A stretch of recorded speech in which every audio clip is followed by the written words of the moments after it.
Welcome back to Chem 4300. In this video, we're going to continue Chapter 19 on magnetism, angular momentum, and spin.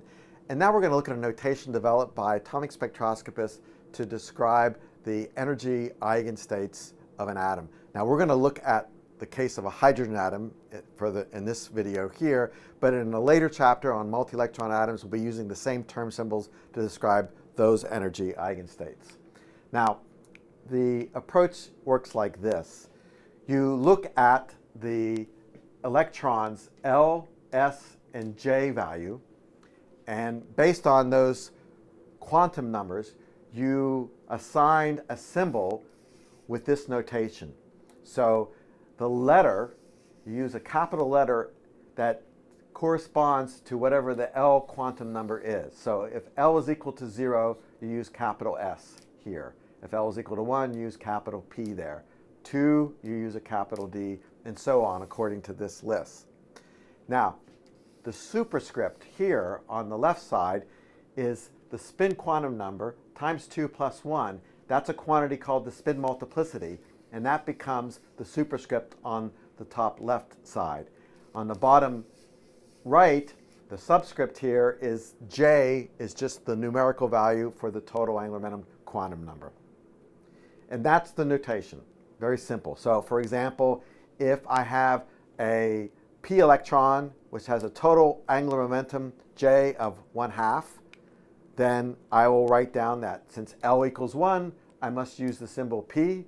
And since the spin multiplicity, I only have one electron here, then I have just S equals 1/2. So I have 2S plus 1 gives me a value of 2.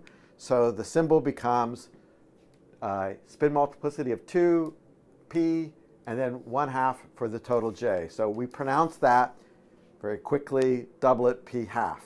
So that is the term symbol associated with that electron with J equals 1/2, L equals 1, and S equals 1/2. Okay. So when you do orbital diagrams, you will place electrons in those boxes based on the L value, the S value, and then of course the M sub L and the M sub S values, right? So if I have a 1s electron, just a single electron, then I know because it's an s electron, L is equal to 0, of course S is equal to 1/2, we have only a single electron, and the total angular momentum is J equals 1/2. So if I write down my orbital diagrams, I only have two ways of drawing that. And since M sub J is equal to M sub L plus M sub S, then M sub L is always equal to 0 in this case. M sub S is equal to 1/2.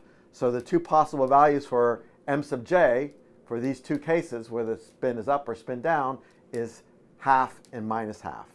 And both of those states correspond to this one term symbol where this is S equals 1/2, so doublet S 1/2, where 1/2 is the J and S is the L.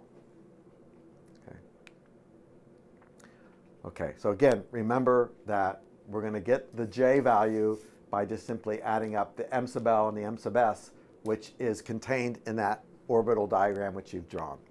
Okay, and both of these states belong to this one term. Let's try another example. Let's say we're looking at a 2p1 configuration, and we want to know what are the associated term symbols.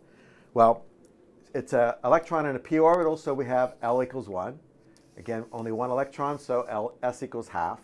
The possible values for J are going to be 1/2 and 3/2.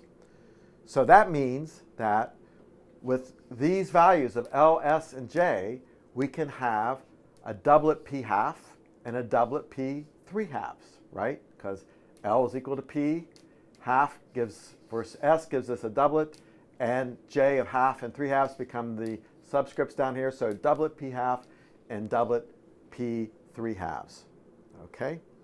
Now, when I draw the orbital diagram, if you remember, if I have a p orbital diagram and I'm trying to put the electron in, there are various ways I can do this. I can put the electron in the M sub L of -1, spin up, or M sub L of 0, spin up, M sub L of 1, spin up, or I can go M sub L of -1, spin down, M sub L of 0, spin down, and M sub L of 1, spin down. All 6 of those possibilities are going to belong to these possible term symbols. Let's see which ones can go with which ones of these. So if I write down that the m sub j is going to be the m sub l plus m sub s, then if I put the electron over here at m sub l of minus 1, that gives me an m sub l minus 1 here. Of course, the electron is spin up, so plus half here. That gives me a total m sub j of minus half. Well, an m sub j of minus half can belong to either j of 1/2 or j of 3/2. So that means that this state here could belong to either one of these two terms. And in fact, actually, that it will be some linear combination of the states associated with these two terms, and that will be something you can work out with the Clebsch-Gordan coefficient series. Now, let's go to the next one. Here we have m sub l of 0 with the spin up. So m sub l of 0, spin up, half here. That gives me an mj value of half. Again, that can be either one of these two j values. So both of these states are possible for this state. So this will be some linear combination of states associated with these two terms. What about this one? Here we have the spin up in the m sub l of plus 1. So m sub l of plus 1, m sub s of plus half gives us m sub j of 3/2. Well, now we have a different scenario. We know that m sub j of 3/2 cannot be associated with j of half, because j of half can only have m sub j of minus half and plus half. So that means that this term belongs exclusively to the doublet p 3/2 term.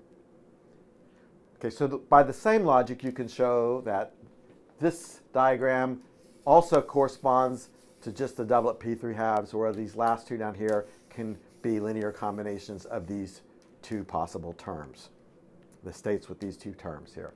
So those are the ways in which you can sort of look at your picture from high school and freshman chemistry and try to see how that they relate to these states that we assign with these term symbols.